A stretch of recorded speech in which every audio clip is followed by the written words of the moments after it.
اسلام علیکم، بسم اللہ الرحمن الرحیم، خدا کے نام سے جو بڑا مہربان نہایت رحم کرنے والا ہے۔ آج ہم تالیف قرآن کی تاریخ۔ پیغمبر اسلام کے اصحاب نے اسلامی مقدس کتاب کو آئندہ نسلوں تک منتقل کرنے میں خدمات انجام دیں۔ قرآن مجید کو خلیفہ اول حضرت ابوبکر کے زمانے میں ایک کتاب کی شکل دی گئی۔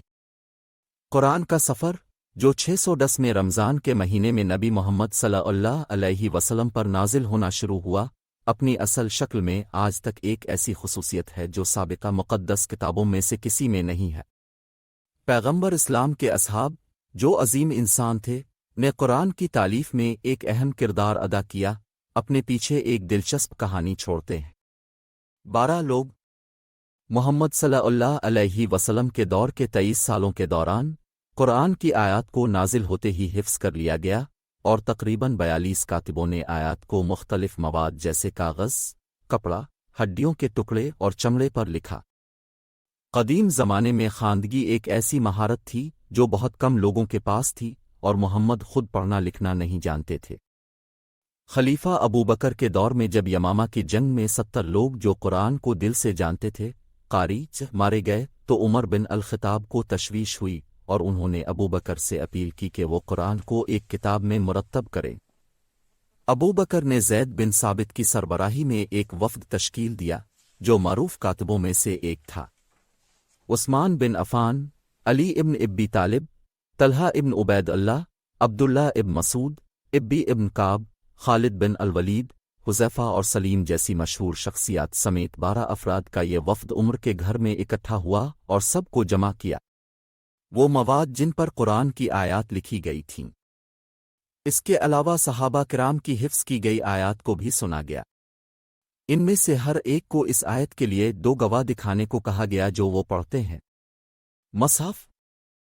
اس طرح قرآن کی وہ تمام آیات جو کائنات اور انسانوں کی تخلیق، قیامت کے دن، اس سے پہلے رہنے والے لوگوں کی مثالی کہانیاں اور عقائد، عبادات، اخلاقیات اور قانونی بنیادوں کو بیان کرتی ہیں جن کی ماننے والوں کو ماننا چاہیے، ان کو اکٹھا کر دیا گیا۔ حجم کتاب۔ آیات میں سے ہر ایک کو فرشتہ جبرائیل نے سکھایا اور نبی محمد نے اعلان کیا۔ آیت قرآن کے ہر جملے کو دیا گیا نام ہے، اور سورہ مقدس کتاب کے ہر حصے کو دیا گیا نام ہے۔ قرآن مجید میں 6236 آیات، 114 سورتیں اور تقریباً 3,23,000 حروف ہیں۔ سعید بن الاس، جو اپنی ہینڈ رائٹنگ کی خوبصورتی کے لیے مشہور تھے، انہیں غزال کی جلد پر لکھتے تھے۔ استعمال ہونے والی تحریر اس وقت کی عربی رسم الخط تھی جو پہلے سے پرانی تھی اور حجاز میں اس وقت عام استعمال ہوتی تھی۔ صحابہ کرام نے اس بات پر اتفاق کیا کہ یہ تحریر جو حضرت اسماعیل علیہ السلام حجاز میں استعمال کرتے تھے مسلمانوں کی تحریر ہے۔ جلسہ عام میں قرآن کا نسخہ صحابہ کرام کو سنایا گیا۔ کوئی اعتراض نہیں تھا، چنانچہ ایک کتاب مصحف نکلی جس کا مطلب ہے لکھی ہوئی آیات۔ کل 33,000 صحابہ نے اس بات پر اتفاق کیا کہ قرآن کا ہر حرف صحیح جگہ پر ہے۔ پھر یہ مصحف عمر بن الخطاب کے پاس بھیجا گیا۔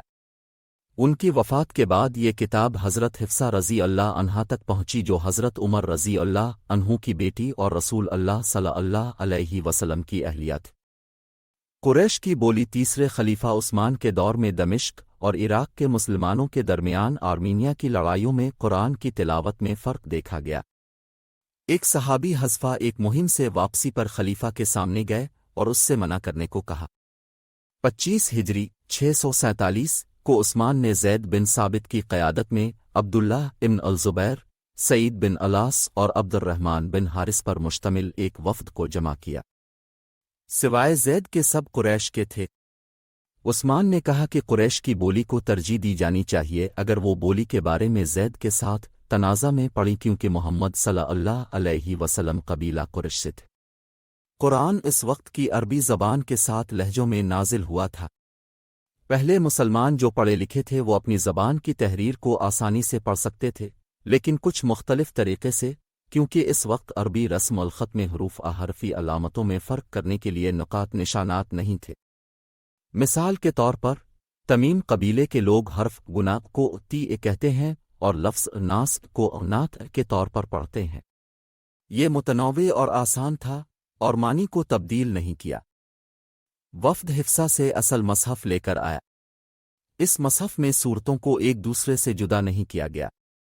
صورتوں کو علی کے نسخے میں ان کے نزول کی ترتیب کے مطابق اور عبداللہ ابن مسعود کے نسخے میں ان کی لمبائی کے مطابق ترتیب دیا گیا تھا۔ اب آیات قریش کی بولی میں لکھی جاتی تھیں۔ صورتوں کو قطاروں میں ترتیب دیا گیا تھا، ان کی لمبائی اور ایک دوسرے کے ساتھ سیدھ کے لحاظ سے ایک دوسرے سے الگ تھے۔ صورتوں کی ترتیب اس حکم پر مبنی نہیں تھی جو حضرت جبرائیل علیہ السلام نے حضرت محمد صلی اللہ علیہ وسلم کو دی تھی، بلکہ صحابہ کرام کے اجماع پر تھی۔ 7 کاپیاں مستقبل کے تنازعات کو روکنے کے لیے پرانی کاپیاں تلف کر دی گئیں۔ اسی وجہ سے کچھ شیعہ فرقے ہیں جو عثمان پر قرآن میں تبدیلی کا الزام لگاتے ہیں۔ نئے نسخے سے کچھ مصحف پارچمنٹ پر بھی لکھے گئے اور قاری کے ساتھ مختلف مقامات مثلاً بحرین، دمشق، بصرہ، کوفہ، یمن اور مکہ میں بھیجے گئے۔ یہ افواہیں بھی ہیں کہ مصر اور جزیرہ کو کاپیاں بھیجی گئیں۔ جو نسخہ خلیفہ کے پاس رہا اسے المصحف الامام سر مصحف کہا جاتا تھا۔ آج دنیا بھر میں جو مصحف پڑھے جاتے ہیں ان میں کوئی فرق نہیں ہے، کیونکہ وہ سب اصلی نسخوں سے نقل کیے گئے تھے۔ اس طرح قرآن محمد کی زندگی میں لکھا گیا تھا، جبکہ اس کی تالیف ابوبکر کی خلافت کے دوران کی گئی تھی اور اسے عثمان کے دور میں نقل کیا گیا تھا۔ عثمان نے قرآن کی صحیح تلاوت اور تلاوت کے لیے خصوصی اسکول بھی قائم کیے تھے۔ علی کے دور خلافت میں نقاط نشانات کا تعارف دیکھا۔ اموی خلیفہ عبد المالک کے دور میں بھی حرف کا اضافہ کیا گیا۔ تب سے اب تک بے شمار مسلمانوں نے قرآن حفظ کر لیا ہے۔ رمضان کے مہینے میں خانہ کعبہ میں نماز تراویح میں پورا قرآن پڑھا جاتا ہے۔ یہاں تک کہ معمولی سی غلطی بھی مسلمانوں کے سامنے آ سکتی ہے جو اسے پوری دنیا سے اچھی طرح جانتے ہیں۔ اصل مصحف ان میں سے کچھ پہلے 7 مصحف وقت کے ساتھ ساتھ غائب ہو چکے ہیں۔ آج توپکاپی محل اور استنبول میں ترک اسلامی فنون کے میوزیم میں عثمان اور علی کے دور کے مصحف موجود ہیں۔ ان میں سے ایک عثمان کے ہاتھ سے لکھی گئی تھی اور دوسری 2 علی کی تھی۔ جب مصر میں یہ نسخہ عمرو بن الاس کی مسجد میں تھا، اسے عثمانی سلطان سلیم دوم کو پیش کیا گیا اور فتح مصر کے بعد توپکاپی محل میں لایا گیا۔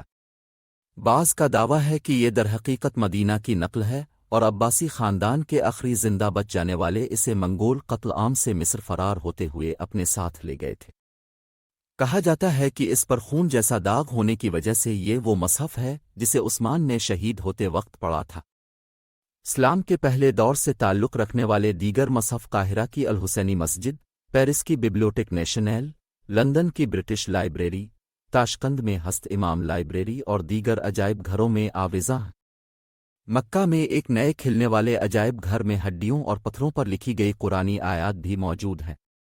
عرب میں 7ویں صدی میں چٹانوں اور پتھروں پر لکھی گئی آیات بھی آج تک زندہ ہیں۔ ماشاء اللہ، علی حافظ۔